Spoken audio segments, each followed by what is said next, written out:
Okay, what's up guys? In today's video, we're going to be opening the fireworks. So, I got, 2 fireworks.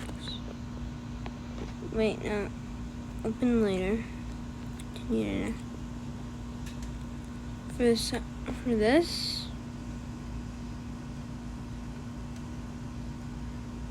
So for firework 5, it's really bad.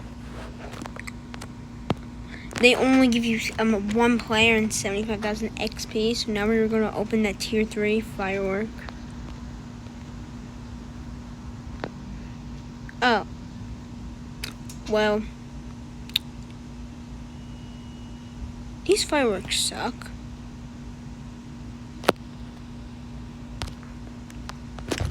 So as you know, the fireworks are not that good this year. At all. I got 1 decent player this year. 1 decent. And I got rid of my best wide receiver for him too.